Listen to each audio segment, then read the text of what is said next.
Hi everyone, मैं हरेंद्र स्वागत करता हूं आपका सगुन डिफरेंस एकेडमी में। बेटा आज हम जीएस का एक बहुत इंपॉर्टेंट चैप्टर पढ़ने वाले हैं जिसका नाम है भारत में विदेशी कंपनियों का आगमन।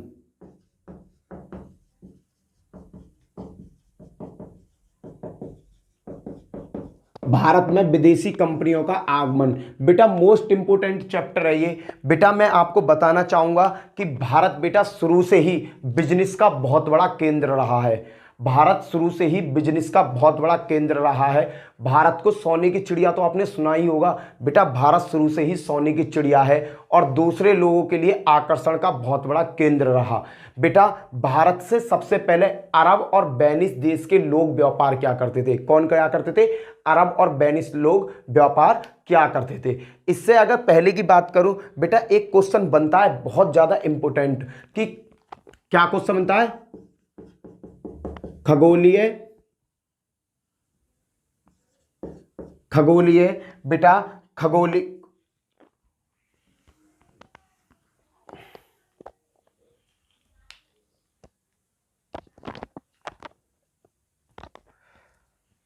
हाय एवरीवन, मैं हरेंद्र स्वागत करता हूं आपका सगुन डिफरेंस एकेडमी में। बेटा आज हम जो टॉपिक पढ़ने वाले हैं जीएस का, बहुत ही ज्यादा इंपॉर्टेंट टॉपिक है जिसका नाम है भारत में विदेशी कंपनियों का आगमन। भारत में विदेशी कंपनी आई कैसे? क्लियर बेटा? इसका क्वेश्चन बेटा पहला क्वेश्चन ये बनता है कि भारत में कौन कौन सी विदेशी कंपनी आई और किस क्रम में विदेशी कंपनी भारत में आई। तो बेटा इसका आंसर है भारत में सबसे पहले बेटा पुर्तगाली आए। कौन आए बेटा? पुर्तगाली भारत में सबसे पहले आए। पुर्तगालियों के बाद में बेटा डच आए। डच के बाद बेटा ब्रिटिश आए। कैसे क्रम बना बेटा? सबसे पहले आए आपके पुर्तगाली, पुर्तगाली के बाद में आए बेटा डच, डच के बाद आए बेटा आपके ब्रिटिश, ब्रिटिश के बाद आए आपके डेनिश। कौन आए बेटा? डेनिश। और डेनिश के बाद आए आपके फ्रांसीसी। कौन आए बेटा? फ्रांसीसी। फिर उसके बाद में आए स्वीडन। कौन आए बेटा? स्वीडन के लोग भारत में आए थे बेटा। स्वीडिश के लोग भारत में आए थे बेटा। ये क्रम है विदेशी कंपनियों का भारत में आगमन का। सबसे पहले पुर्तगाली, फिर आए बेटा डच, फिर आए बेटा ब्रिटिश, फिर आए डेनिश, फिर आए फ्रांसीसी, फिर आए स्वीडिश। ये लोग भारत में आए थे बेटा। इन सभी लोगों का मतलब था भारत से ओनली बिजनेस करना। इनका मतलब क्या था? भारत से ओनली बिजनेस करना। पर बेटा इनकी नीयत भारत में आके बिगड़ गई। इन्होंने जब भारत के पास इतना अपार धन देखा और अपार जड़ी बूटी, अपार मसाले, हर चीज की बहुमता थी बेटा भारत में। स्टार्टिंग में हर चीज की बहुमता थी। बहुत विशाल देश हुआ करता था भारत। तो बेटा इन लोगों की नीयतें बिगड़ गई और इन्होंने एक चीज भारत में जरूर देखी, वो थी यूनिटी की कमी। क्या देखी? यूनिटी की कमी। यूनिटी की कमी ने ही बेटा इनको भारत में पूर्ण रूप से गाड़ दिया। इनको भारत में पूर्ण रूप से गाड़ दिया। जिनमें बेटा गाड़ने का जो झंडा लहराया बेटा, सबसे पहले पुर्तगालियों ने लहराया। सबसे पहले पुर्तगालियों ने भारत पर कब्जा किया। फिर बेटा उसके बाद में अंग्रेजों ने तो बेटा हद्दी कर दी। अंग्रेजों ने तो हद्दी कर दी। इन्होंने तो भारत पर लूटा अलग, पीटा अलग, पैसा लूट के अलग ले गए, अपनी प्रभुसत्ता चलाई, अपने बाप का राज चलाया इन्होंने यहाँ। क्लियर बेटा? अब मैं बात करना चाहूंगा इससे पहले कि ये कंपनी भारत में आई कैसे। देखो बेटा, देखो भारत में क्या कहते हैं, विश्व में ना बेटा, विश्व में खगोलिक खोजों का श्रेय, खगोलिक ना भौगोलिक विश्व में भौगोलिक खोजे का जो श्रेय जाता है बेटा दो देश के लोगों को जाता है। कौन कौन से बेटा? पुर्तगाली और स्पेन। पुर्तगालियों को और बेटा स्पेन के निवासियों को। बेटा विश्व में जगह जगह की खोजें, देशों की खोज करना बेटा, इसका श्रेय जाता, भौगोलिक खोजों का जो श्रेय जाता है वो जाता है बेटा पुर्तगालियों को और आपके स्पेन के नाविकों को। बेटा पुर्तगालियों ने और स्पेन के नाविकों ने बेटा देशों की खोज करी। पुर्तगालियों के बेटा एक राजा थे, उनका पुत्र, उनका राजकुमार, उसका नाम था Henry the navigator. Henry the navigator. बेटा हेनरी द नेविगेटर ने विश्व में खोज करने का बहुत मदद करी, खोज करने में, कि विश्व में खोज करो क्या क्या है, हमारे विश्व में, हमारी धरती पर क्या क्या चीजें, कौन कौन से देश हैं, कौन कौन से देश के किस तरीका के लोग हैं। बेटा उसकी खोज का श्रेय सबसे ज्यादा किसको जाता है? बेटा श्रेय जाता है आपका हेनरी द नेविगेटर को। हेनरी द नेविगेटर थे कौन? बेटा ये पुर्तगाली के राजकुमार, पुर्तगालियों के राजकुमार थे। क्लियर बेटा? आगे बात करता हूं बेटा भारत की खोज का विचार आया कैसे। देखो भारत के साथ बिजनेस करता था पहले अरब और वेनिस।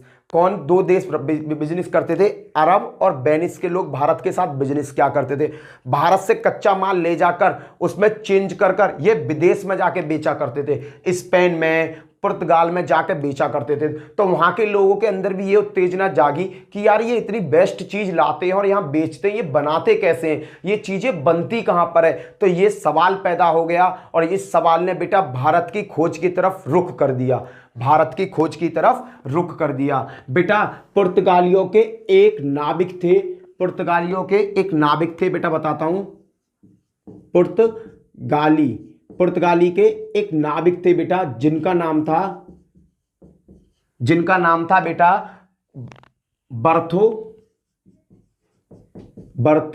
बर्थोलोमियो डियाज। बर्थोलोमियो डियाज ने बेटा भारत में नहीं विश्व में सबसे पहले बेटा इन्होंने खोज करी उत्तमाशा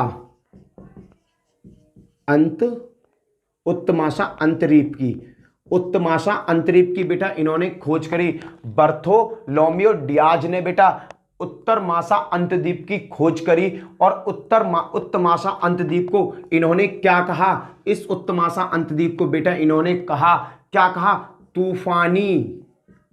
तूफानी अंतरीप। बेटा पेपर में आता है तूफानी अंतरीप या उत्तमाशा अंतरीप की खोज किसने करी?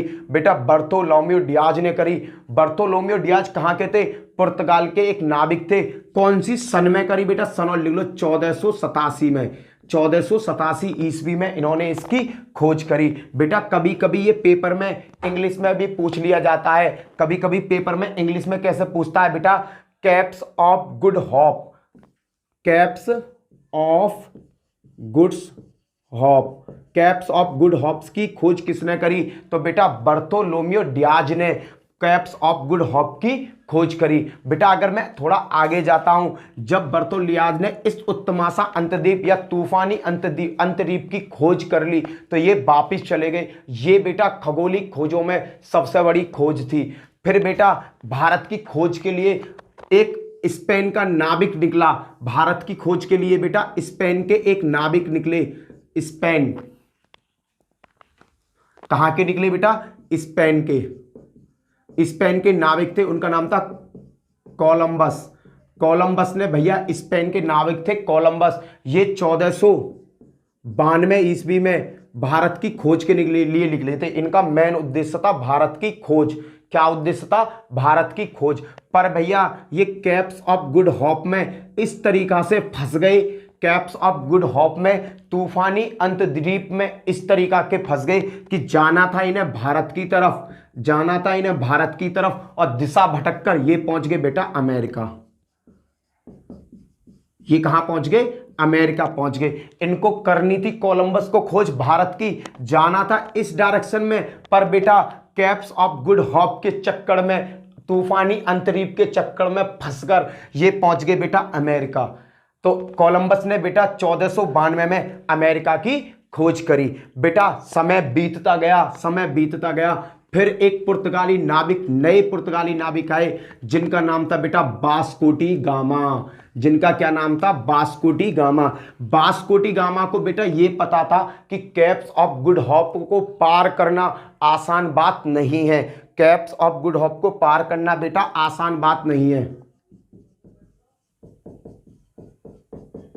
बेटा वास्को डी गामा ये अच्छी तरीका से जानते थे। कहां के नाविक थे? ये पुर्तगालियों के। बेटा इनको पता था कि कैप्स ऑफ गुड होप को पार करना आसान बात नहीं है, तो इन्होंने अपने साथ एक पथ प्रदर्शी को रखा।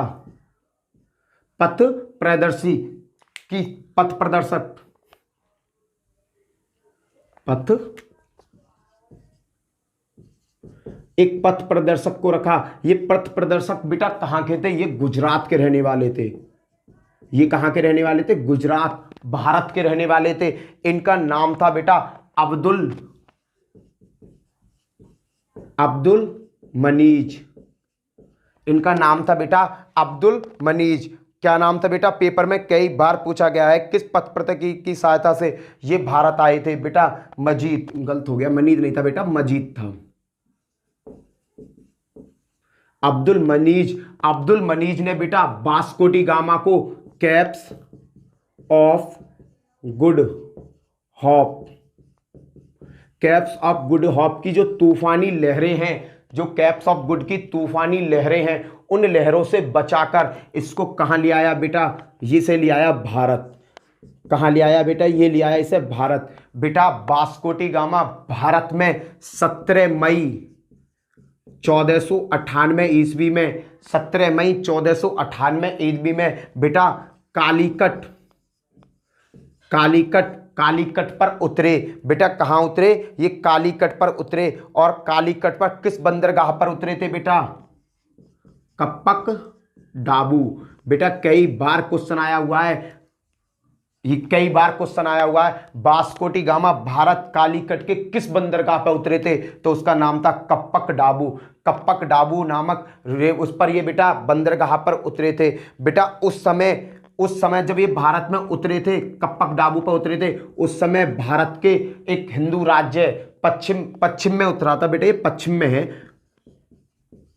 पश्चिमी इलाका है बेटा, ये पश्चिमी इलाका है। कालीकट जो पश्चिमी, ये भारत के पश्चिमी तट पर उतरे थे। पश्चिमी तट पर कौन से पर? कालीकट पर। किस बंदरगाह पर? कप्पक डाबू पर। बेटा उस समय कालीकट के जो राजा थे जमोरिन थे। जमोरिन बेटा उस समय राजा थे, शासक थे। कैसे शासक थे? हिंदू शासक थे। बेटा हिंदू धर्म में एक चीज शुरू से ही है, कौन सी चीज बेटा? अतिथि देवो भव। अतिथि देवो भव। अतिथि देवो भव का मतलब क्या होता है बेटा? अतिथि देवो भव का मतलब होता है कि कोई भी गेस्ट हमारे घर आ रहा है, हम उसका बड़े पूर्ण रूप से तन मन धन से बेटा उसका क्या करते हैं? स्वागत करते हैं। और उसकी मनोकामना को जैसे वो उम्मीद कर रहा है, वो जो हमसे उम्मीद लेके आया है, उसकी उम्मीद को पूरा करना भारत के लोगों की ये बेटा शुरू से ही कला रही है। आपके घर भी कोई गेस्ट आता है, आप उसका पूरा अच्छी तरीका से सम्मान करते हो, चाहे वो कैसा भी हो, चाहे वो किसी भी बिरादरी का हो, कैसा भी हो। और रिश्तेदार है तो रिश्तेदार की तरह आप उसकी खातिर भी करते हो। बेटा उस समय ये रिश्तेदारी मान लो, कोई विदेशी आदमी भारत आ रहा है तो जमोरिन ने बेटा पूरे उत्साह के साथ इनका स्वागत किया। और उत्साह के साथ जब इनका स्वागत किया तो इन्हें राजाओं की तरह वास्को डी गामा को कालीकट में रखा गया। उसके बाद क्या हुआ? जब कालीकट से ये वास्को डी गामा वापिस जाने लगे, वापिस कहां? पुर्तगाल। जब वापिस जाने लगे तो बेटा वास्को डी गामा ने भारत से अपार मात्रा में काली मिर्च ली। और काली मिर्चों को बेटा, काली मिर्च होती है छोटी छोटी, उनको लेकर बेटा अपने शिप में लोड करके ये अपने पुर्तगाल वापिस चले गए। जब बेटा वो काली मिर्च और जड़ी बूटियां ये लेके गए थे ना, तो वो चीज वहां पर इनके पूरे यात्रा में जितना खर्च आया, उस सब खर्चा को काटकर उससे 60 गुना ज्यादा अपार धन इन्होंने प्राप्त किया, उसे पुर्तगाल की मार्केट में बेचकर। बेटा वास्को डी गामा को लग गया कि अगर भारत से बिजनेस किया जाएगा तो भारत से मसालों का बिजनेस करो और अपने यहां लाके बेचो, उससे क्या होगा कि हमारे पास धन की अपार मात्रा बरसेगी। बेटा वास्को डी गामा के माइंड में ये चीजें चलने लगी। वास्को डी गामा जब भारत से चला गया बेटा, अब भारत से वास्को डी गामा ने खोज कर ली, वास्को डी गामा भारत से चला गया। अब भैया वास्को डी गामा कुछ टाइम बाद फिर आया, पर उससे पहले एक इंपॉर्टेंट क्वेश्चन सुनो भाई। वास्को डी गामा प्रथम आदमी था जो भारत आया, पुर्तगाली। बेटा क्वेश्चन में कभी कभी पूछ लेता है दूसरा व्यक्ति कौन था? दूसरा व्यक्ति कौन था? कौन सा पुर्तगाली था दूसरा व्यक्ति जो भारत आया था? बेटा भारत में दूसरा व्यक्ति जो भारत में आया था, दूसरा पुर्तगाली, बेटा ये दूसरा पुर्तगाली है। पुर्तगाली, ये दूसरा पुर्तगाली है जो भारत में आया, जिसका नाम था Pedro Alvarez Cabral. Pedro Alvarez Cabral दूसरा व्यक्ति था, दूसरा पुर्तगाली था जो भारत में आया था। बेटा इसके बाद क्या हुआ? इसके बाद बाबू अब वास्को डी गामा फिर से भारत वापस आया, वास्को डी गामा फिर से भारत वापस आया 1502 ईस्वी में, 1502 ईस्वी में वास्को डी गामा भारत फिर आए और 1502 ईस्वी में बेटा इन्होंने अपनी पहली पुर्तगाली फैक्ट्री लगाई बेटा, पहली कोचीन में पहली फैक्ट्री इन्होंने 1503 ईस्वी में पहली पुर्तगाली फैक्ट्री कहाँ लगी बेटा, कोचीन में लगी बेटा। 1503 में पहली पुर्तगाली फैक्ट्री कोचीन में स्थापित करी गई। उसके बाद में बेटा 1505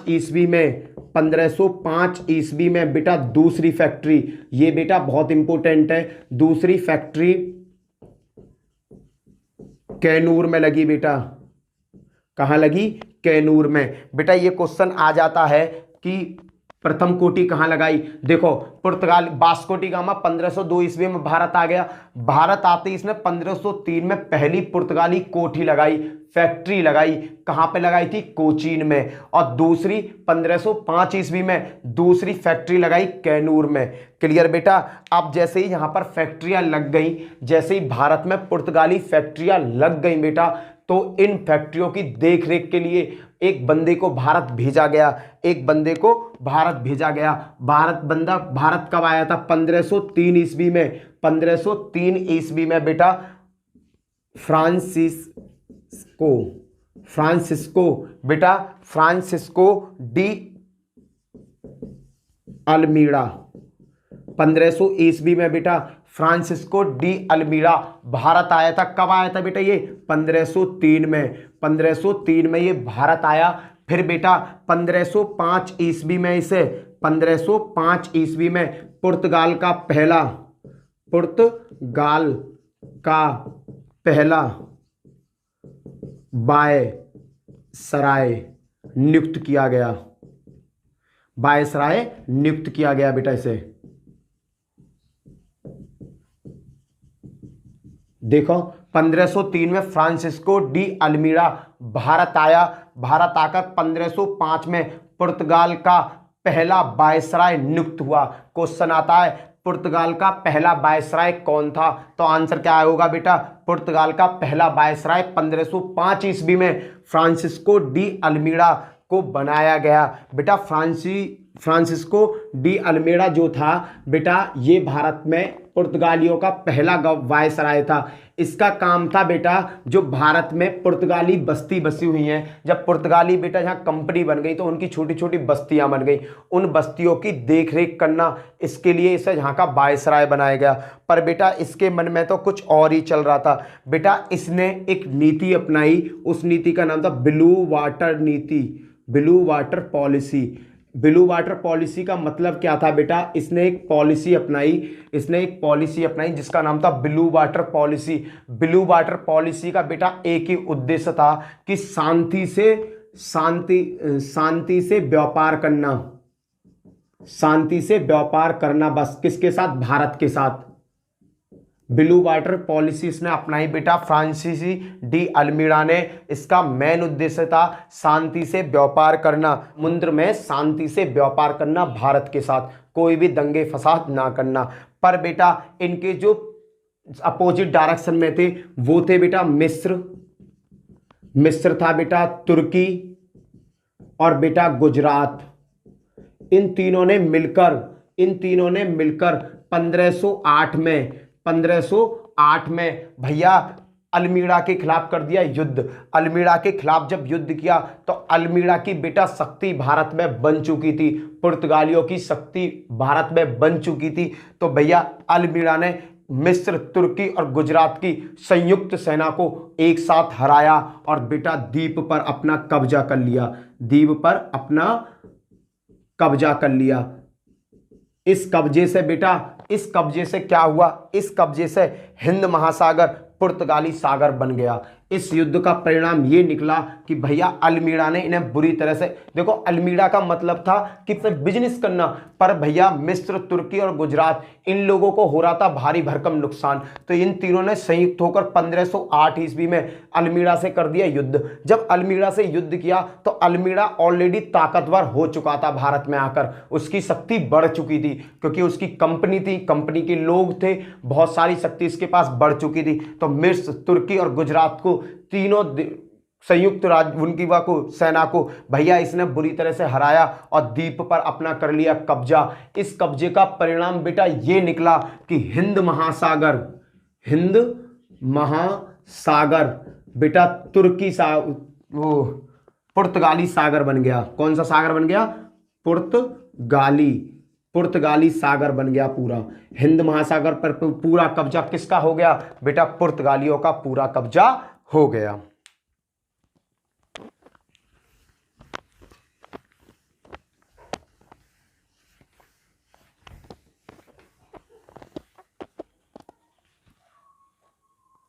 बेटा इसके बाद में जब अल्मीड़ा ने इनकी संयुक्त सेना को हरा दिया तो फिर इसके बाद एक नए वायसराय भारत में आए। बेटा पुर्तगालियों का जो दूसरा वायसराय था उसी को भारत में पुर्तगाली साम्राज्य का संस्थापक माना जाता है। बेटा जो दूसरा वायसराय था उसको भारत में पुर्तगालियों का वास्तविक संस्थापक माना जाता है। उस पुर्तगाली का नाम था बेटा अल्फांसो दा अल्बुकर्क। उस वायसराय का क्या नाम था? जो दूसरा पुर्तगाली वायसराय बनकर भारत में आया था 1509 ईस्वी में ये भारत आया, इसका नाम था बेटा अल्फांसो दा अल्बुकर्क। अल्फांसो दा अल्बुकर्क का ये सपना था कि पूरे भारत को बेटा पुर्तगाली राज्य बना दिया जाए, पुर्तगाली देश बना दिया जाए। पर बेटा उसको क्या पता था कि भारत बहुत बड़ा देश है। अल्फांसो दा अल्बुकर्क ने बेटा सबसे पहले क्या किया, आते ही बेटा अगली साल 1510 ईस्वी में बेटा गोवा को जीत लिया। सबसे पहले इसने क्या किया? गोवा को जीता। बेटा गोवा को ये अकेला नहीं जीत सकता था, गोवा को अल्फांसो दा अल्बुकर्क अकेला नहीं जीत सकता था, तो इसने मदद ली बेटा, एक राजा से मदद ली। जो राजा कौन था बेटा? एक हिंदू राजा था, उसका नाम था तिमैया। तिमैया की बेटा मदद से अल्बुकर्क ने मदद ली बेटा तिमैया की, और तिमैया की मदद लेकर बेटा गोवा पे कर दी चढ़ाई, क्योंकि तिमैया भी बेटा उस टाइम हिंदू राजा था और उसके पास भी विशाल सेना थी। भैया अल्बुकर्क और तिमैया ने आपस में मित्रता कर कर आक्रमण बोल दिया यूसुफ आदिल शाह पर। यूसुफ आदिल शाह बेटा उस समय गोवा पर राज क्या करता था बेटा? अल्बुकर्क और तिमैया की सेना ने मिलकर यूसुफ आदिल शाह की सेना को धूल की मिट्टी चटा दी। जैसे ही उन्हें मिट्टी चटाई ना भैया, यूसुफ आदिल शाह को गोवा छोड़ना पड़ा और बेटा गोवा पर डायरेक्टली किसका कब्जा हो गया? गोवा पर डायरेक्टली कब्जा हो गया अल्बुकर्क का। अल्बुकर्क का बेटा सीधा गोवा पे क्या हो गया? कब्जा हो गया। बेटा इसने अपना मुख्यालय, अल्बुकर्क ने बेटा अपना मुख्यालय कोचीन में बनाया। इसने अपना मुख्यालय कहां बनाया? कोचीन में अपना मुख्यालय बनाया। और कोचीन में बेटा ये सपने देखने लगा पूरे भारत को जीतने का। तो इसने पता है सबसे बड़ी राजनीति क्या खेली? इसने खेली पुर्तगाल से पुर्तगाली आदमियों को बुलाना, अपने यहां भारत बुलाना, भारत में बेटा विवाह संबंध कराने। उसने क्या कहा कि तुम भारत आओ और भारत की स्त्रियों से विवाह संबंध करो, जिससे कि तुम वहां बस जाओगे और पुर्तगाल की बस्तियां बनने लगेंगी। बेटा इस बात को पुर्तगाल की सरकार ने मंजूरी दी और बेटा भारी मात्रा में पुर्तगाली पुरुष भारत आने लगे। और बेटा उन पुरुषों ने क्या किया?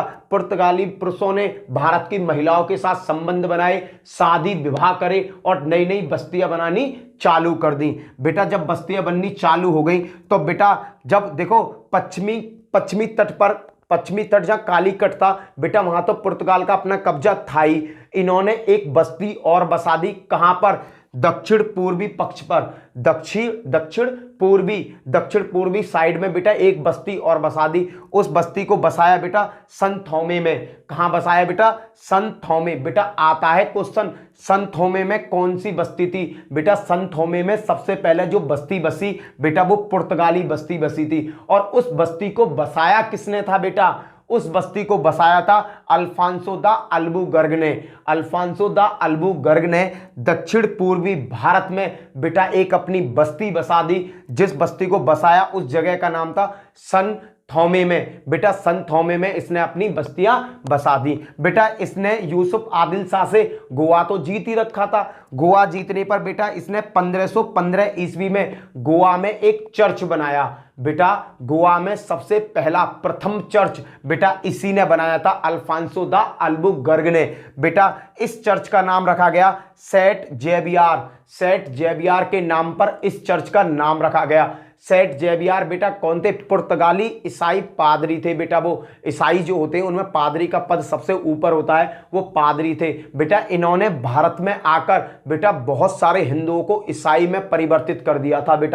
बेटा इसने जब अल्फांसो द अल्बुकर्क की मृत्यु हुई, अल्फांसो द अल्बुकर्क जब मरा तो बेटा वो भारत में ही था, तो उसको भारत में गोवा में दफनाया गया। कहां दफनाया गया? गोवा में दफनाया गया। बेटा अल्बुकर्क का एक सबसे बेस्ट काम था सती प्रथा पर रोक लगाना। यहां तक इसकी बस्तियां थी, जहां तक इसका कब्जा था, वहां तक इसने बेटा सती प्रथा को बिल्कुल समाप्त कर दिया था। सती प्रथा को बिल्कुल समाप्त कर दिया। बेटा इसके बाद जो नेक्स्ट वायसराय आए उनका नाम था नीनो डी कूना। क्या नाम था बेटा? नीनो डी कूना। कूना नए वायसराय भारत में आए। बेटा जो अगले पुर्तगाली वायसराय थे उनका नाम था नीनो डी कूना। नीनो डी कूना ने बेटा बहुत बड़ा काम किया। उसने मुख्यालय को कोचीन से गोवा ले गया। वो मुख्यालय को क्या करा?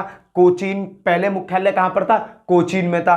कोचीन से मुख्यालय कहां ले आए? ये गोवा में अपना मुख्यालय ले आए और गोवा को पुर्तगाली साम्राज्य की राजधानी बना दिया। बेटा धीरे धीरे भारत के कई बड़े बड़े राज्यों को इन्होंने जीतकर पुर्तगाल में शामिल कर दिया। बेटा 1559 ईस्वी तक, 1559 ईस्वी तक बेटा पुर्तगाली साम्राज्य कई द्वीपों में फैल गया। जैसे बेटा गोवा में तो पहले था ही, फिर दमन में, फिर द्वीप में, दमन द्वीप, बेटा दमन में आ गया, द्वीप में आ गया, बैसीन, बैसीन में बेटा सालसेल में, मुंबई, हुगली में बेटा कई इनसे भी ज्यादा बड़े राज्यों में बेटा ये वो राज्य हैं जहां पर इन्होंने अपनी प्रभुसत्ता स्थापित कर दी। नीनो डी कूना ने बेटा कोचीन से गोवा तो अपनी राजधानी ले गए और गोवा को उन्होंने क्या बना दिया? पुर्तगाली साम्राज्य की राजधानी बना दिया।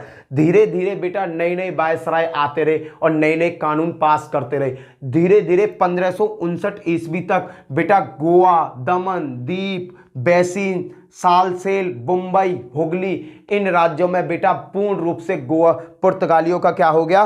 कब्जा हो गया। बेटा पुर्तगाली अपने आप को समुद्र का स्वामी बताने लगे। बेटा पुर्तगाली जो थे, पुर्तगाली अपने आप को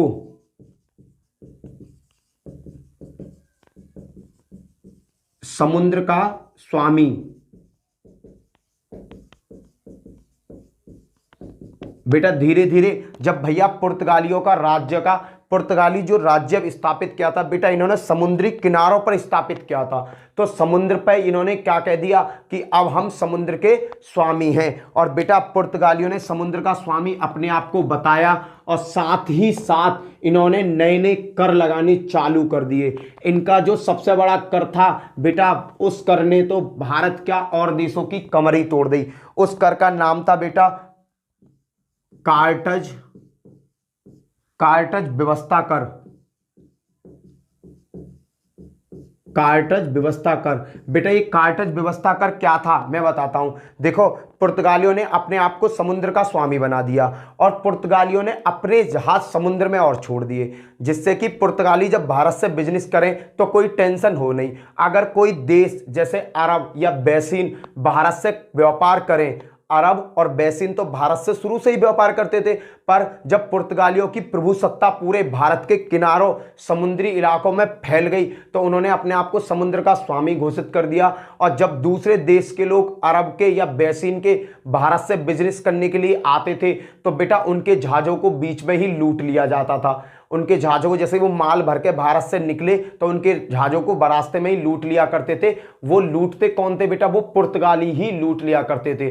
तो उन्होंने एक कर पास कर दिया जिसका नाम था कर्टज व्यवस्था। कर्टज व्यवस्था कर एक ऐसा कर था कि बेटा अगर कोई पुर्तगालियों से अलग कोई आएगा हमारे राज्य में बिजनेस करने के लिए, उसे ये टैक्स देना होगा। अगर वो इस टैक्स को नहीं देते तो समुद्र में उसका जहाज लूट लिया जाता था बेटा, समुद्र में उसके जहाज को लूट लिया करते थे। अब भैया सब परेशान, सबने क्या किया भाई, भारत के साथ तो बिजनेस करना है। अरब ने भी कहा कि भारत के साथ बिजनेस करना है, वेनिस ने कहा भारत के साथ बिजनेस करना है।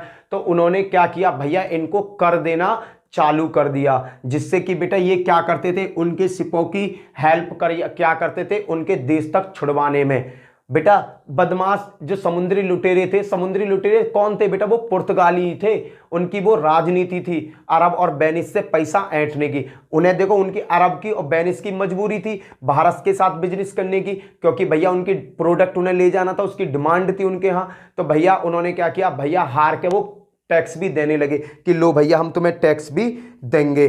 बेटा फिर 1542 ईस्वी में 1542 ईस्वी में बेटा जेबीआर भारत आए। कौन आए, जेबीआर, संत जेबीआर भारत आए। और संत जेबीआर ने बेटा भारत में काफी हिंदुओं को बेटा किस में बदल दिया, ईसाई धर्म में बदल दिया। काफी हिंदुओं को बेटा इन्होंने ईसाई बना दिया। संत जेबियार ने काफी हिंदुओं को बेटा क्या बना दिया, ईसाई बना दिया। बेटा ये क्वेश्चन पेपर में आया हुआ है, संत जेबियार एक पुर्तगाली भारत कब आया था, तो बेटा ये आए थे 1542 में। और बेटा ये किसके साथ आए थे बेटा, ये भारत में जब आए थे तो मार्टिन डिसूजा, क्या नाम था, मार्टिन डिसूजा।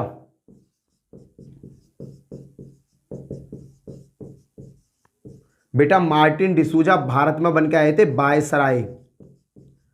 जब मार्टिन डिसूजा भारत में पुर्तगाल की तरफ से वायसराय बनकर आए थे, उनके साथ बेटा संत जेबियार भी भारत आए। और संत जेबियार ने काफी हिंदुओं को बेटा किस में परिवर्तित कर दिया, ईसाई धर्म में परिवर्तित कर दिया। बेटा 1560 ईस्वी में 1560 ईस्वी में एक मुख्य न्यायालय की स्थापना हुई। किसमें बेटा, 1560 ईस्वी में एक बेटा ईसाई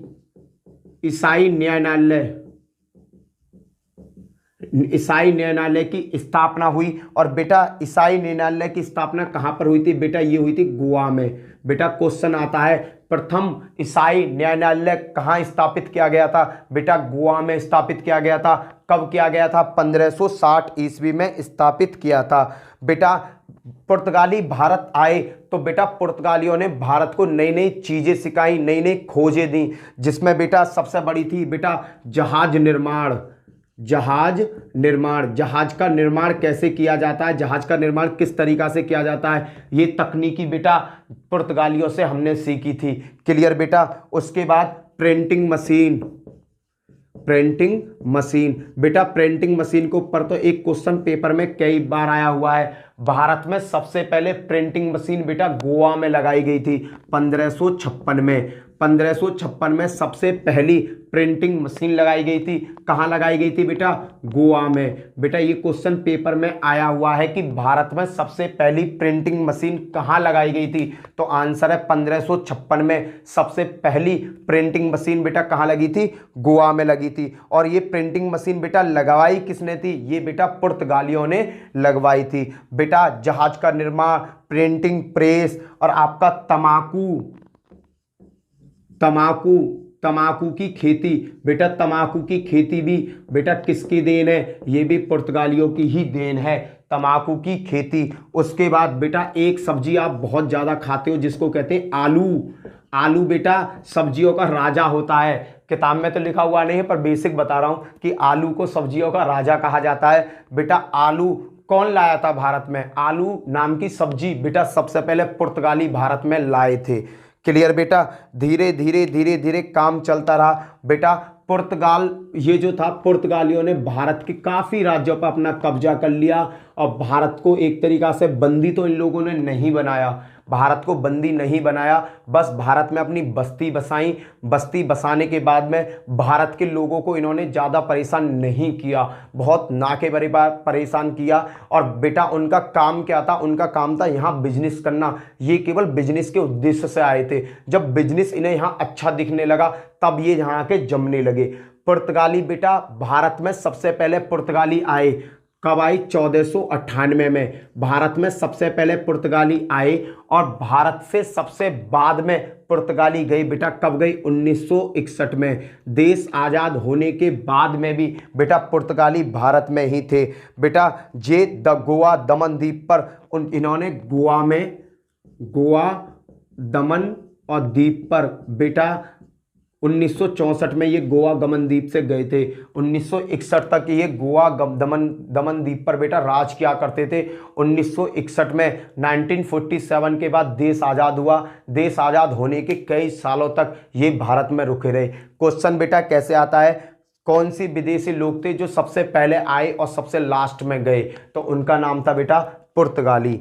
अब बात करते हैं बेटा अगला टॉपिक डच। पुर्तगालियों के बाद में बेटा भारत में आए डच। कौन आए भारत में? बेटा फिर आए भारत में डच। सबसे पहले कौन आए थे? पुर्तगाली। और उसके बाद में कौन आए बेटा? डच भारत में आए। भारत में पुर्तगालियों के बाद डच आए थे। भारत में पुर्तगालियों के बाद डच आए थे बेटा डच। डच लोगों ने क्या किया? भारत में एंट्री करी। तो बेटा डच जो थे नीदरलैंड के या हॉलैंड के रहने वाले थे। बेटा डच कहाँ के मूल निवासी थे? ये नीदरलैंड हॉलैंड के मूल निवासी थे डच। इनमें बेटा कार्नेलियन हाउसमैन 1596 ईस्वी में भारत में आया। सबसे पहले पूरब में उतरा ये सुमित्रा नामक जगह पर। डच का जो प्रथम व्यक्ति था जो भारत आया उसका नाम था बेटा कार्नेलियन हाउटमैन, जो भारत 1596 ईस्वी में आया और भारत के पूर्वी तट पर बेटा सुमित्रा में उतरा था। ये कहां उतरा था? सुमित्रा में उतरा था। बेटा क्वेश्चन ऐसे आता है कौन सा डच यात्री सबसे पहले भारत आया था? तो उसका नाम क्या है बेटा? Cornelia Houtman. कब आया था? 1596 ईस्वी में भारत आया था और भारत के पूर्वी तट पर बेटा सुमित्रा पे ये उतरा था। बेटा 1605 ईस्वी में प्रथम डच फैक्ट्री लगाई गई। बेटा कहां लगाई गई? मूसलीपट्टनम में। बेटा इंपोर्टेंट है ये तीनों चारों क्वेश्चन। बेटा ये वो डचों का वो डाटा है जो पेपर में आया हुआ है। डचों का वो डाटा है जो पेपर में आया हुआ है। लास्ट ईयर के कम से कम 10 साल के पेपरों में डचों के संबंध में बेटा यहां से क्वेश्चन पूछे गए, काफी पुराने पेपरों में। देखो बेटा 1605 में प्रथम डच फैक्ट्री कहां लगाई गई? प्रथम डच फैक्ट्री बेटा मूसलीपट्टनम में लगाई गई। सबसे पहली डच फैक्ट्री कहां लगी? सबसे पहली डच फैक्ट्री मूसलीपट्टनम में लगी बेटा। उसके बाद में 1610 ईस्वी में दूसरी डच फैक्ट्री लगाई गई। 1610 ईस्वी में दूसरी डच फैक्ट्री लगाई गई। ये फैक्ट्री लगी कहां पर? बेटा ये फैक्ट्री लगी पुलिकट में। कहां लगी? पुलिकट में। बेटा पहले से ही पुलिकट में पुर्तगालियों का कब्जा था। पहले से ही पुलिकट में पुर्तगालियों का कब्जा था। पर बेटा डच बड़े चालाक थे। डचों ने क्या कहा? पुलिकट के जो राजा थे चंद्रगिरी पुलिकट के राजा चंद्रगिरी को पटा लिया भाई। इन्होंने राजा चंद्रगिरी को अपने कब्जे में ले लिया और जैसे ही राजा कब्जे में आ गया, अब भैया पुर्तगालियों की क्या औकात जो फालतू बोल जाए। तो भैया राजा ने कह दी हाँ भाई ये लगाएंगे अपनी फैक्ट्री। भैया डचों ने अपनी दूसरी फैक्ट्री कहां लगा दी? बेटा डचों ने अपनी दूसरी फैक्ट्री खोली पुलिकट में। उस फैक्ट्री का बेटा नाम सबसे ज्यादा पूछा जाता है। क्यों? क्योंकि बेटा इस नाम के पीछे भी राज है, बताऊंगा। पुलिकट में जो फैक्ट्री लगाई थी उसका नाम था गोल्ड्रिया। क्या नाम था? गोल्ड्रिया फैक्ट्री थी बेटा। इस फैक्ट्री का काम क्या था? बेटा डच लोग जो भारत से सोना कमाते थे, जो डच के लोग थे जो भारत से सोना कमाते थे, इस फैक्ट्री में बेटा उस सोने के सिक्कों में ढाला जाता था। उस सोना लिया, भारत के लोगों से सोना लिया। वो सोना कहाँ आता था? गोल्ड्रिया कंपनी में आता था और यहाँ पर ढलने सिक्के बनाए जाते थे और उन सिक्कों को बेटा कहाँ ले जाया जाता था? डच ले जाया करता था। वो जो सोने के सिक्के बनाए जाते थे उन्हें कहते थे पगोड़ा। क्या कहते थे बेटा? पगोड़ा। ये भारतीय संपत्ति थी बेटा डचों के पास। भारतीय संपत्ति कैसे? डचों ने भारत से सोना खरीदा और सोना खरीद कर उसे कहां भेज दिया? अपनी फैक्ट्री में भेज दिया। कौन सी फैक्ट्री में भेजते हैं? गोल्डरिया में। गोल्डरिया में क्या होता था काम? वो क्या करती थी, जो सोना होता था उसका शुद्धिकरण करके उसके प्योर सोने के सिक्के बनाकर डच को भेजा करती थी। प्योर सोने के सिक्के बनाया करते थे। उन प्योर सोने के सिक्कों को बेटा पगोड़ा कहा जाता था। क्या कहा जाता था? पगोड़ा कहा जाता था। उसके बाद में भैया इन्होंने अपनी फैक्ट्री सूरत में लगाई। 1610 में तो पुलिकट में लगा दी बेटा, बहुत इंपॉर्टेंट फैक्ट्री है ये पुलिकट वाली। उसके बाद में सूरत में 1616 में इन्होंने अपनी फैक्ट्री ठोक मारी। इन्होंने अपनी तीसरी फैक्ट्री 1616 में ठोक दी। उसके बाद 1641 में बेटा इन्होंने विशाल फैक्ट्री खड़ी करी बिमली पत्तनम में। कहां पर? बिमली पत्तनम में बेटा इन्होंने अपनी एक विशाल फैक्ट्री खड़ी करी 1641 ईस्वी में। उसके बाद बेटा पीपली क्वेश्चन कई बार पेपर में आया है बेटा। बंगाल, पीपली कहां पर है? बंगाल में है बेटा। बंगाल के पीपली नामक जगह पर 1627 में इन्होंने अपनी फैक्ट्री एक और ठोक दी। बेटा डचों ने भी भारत में अपनी कई फैक्ट्री पर फैक्ट्री बनाई चले गए और उन्होंने भी भारत को लूटने में कसर ना छोड़ी। बेटा औरंगजेब का उस टाइम काल चल रहा था, मैंने तुम्हें बताया ना, औरंगजेब चाहता तो कोई विदेशी कंपनी भारत में आ नहीं सकती थी। औरंगजेब ने ही बेटा भारत को गुलाम बनवाया। इसमें औरंगजेब की बहुत तगड़ी भूमिका रही है। कैसे? बेटा औरंगजेब को 1664 ईस्वी में 3.5% वार्षिक चुंगी देकर, 3.5% वार्षिक चुंगी का मतलब होता है, चुंगी का मतलब होता है टैक्स देकर। भैया 1664 में डचों ने 3.5% टैक्स दिया बेटा किसको? औरंगजेब को। और व्यापार करने की परमिशन कहां कहां मांग ली?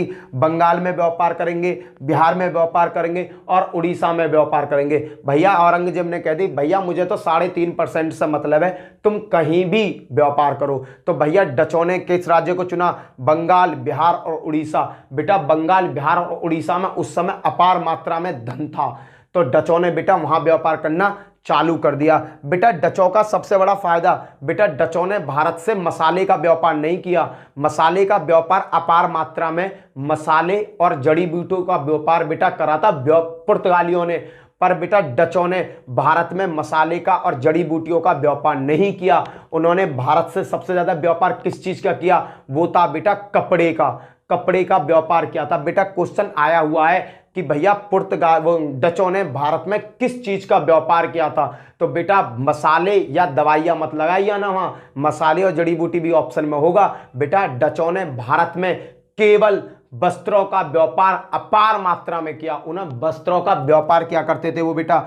इसके बाद भैया 1759 ईस्वी में 1759 ईस्वी में बेदरा का एक युद्ध हुआ। किसका? बेदरा। 1759 ईस्वी में बेदरा का एक युद्ध हुआ। बेदरा का युद्ध में बेटा डच और अंग्रेजों के बीच में यह युद्ध लड़ा गया। बेदरा का युद्ध किन किन के बीच लड़ा गया? डचों के बीच में और अंग्रेजों के बीच में लड़ा गया। बेटा अंग्रेजों का जो राजा था उस समय रॉबर्ट क्लाइव, जो उस समय क्या था? अंग्रेजों का क्या था? गवर्नर जनरल था, लॉर्ड गवर्नर जनरल था। लॉर्ड गवर्नर जनरल कौन था बेटा? Robert Clive. रॉबर्ट क्लाइव बेटा उस टाइम गवर्नर जनरल था।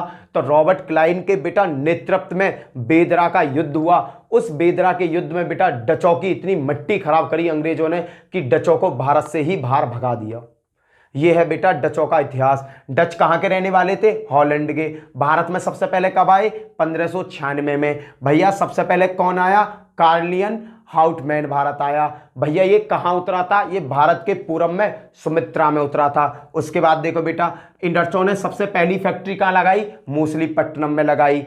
कब लगाई? 1605 में लगाई। इन्होंने डचों ने दूसरी फैक्ट्री कहां लगाई? 1610 में लगाई। उस फैक्ट्री का नाम क्या था? उस फैक्ट्री का नाम था गोल्डलिया। उस फैक्ट्री में क्या होता था? उस फैक्ट्री में बेटा क्या बनते थे? सोने के सिक्के बनते थे। उन सोने के सिक्कों को क्या कहा जाता था? उन सोने के सिक्कों को बेटा पगोड़ा कहा जाता था। भैया पुलिकट में इन्होंने अपनी फैक्ट्री किसकी सहायता से लगाई?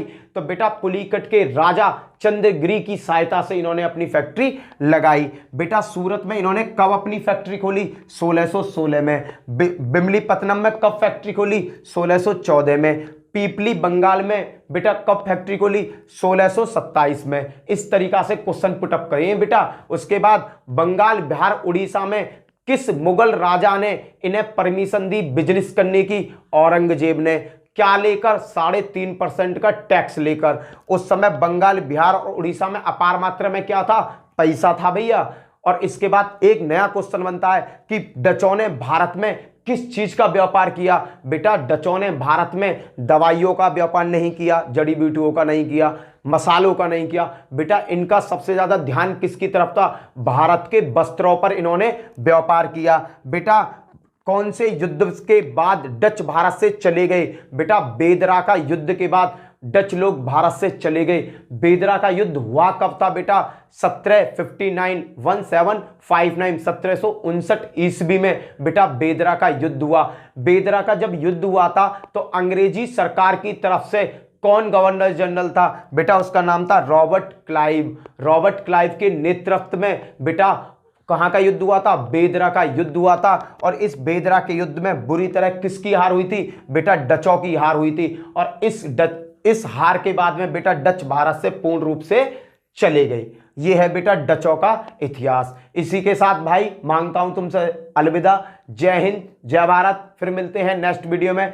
अगर जो भी बंदा मेरी वीडियो पहली बार देख रहा है तो चैनल को सब्सक्राइब करना, साथ में बेल आइकन जरूर बजाना। बाय बाय, जय हिंद, जय भारत। फिर मिलता हूं इसके अगले टॉपिक के साथ।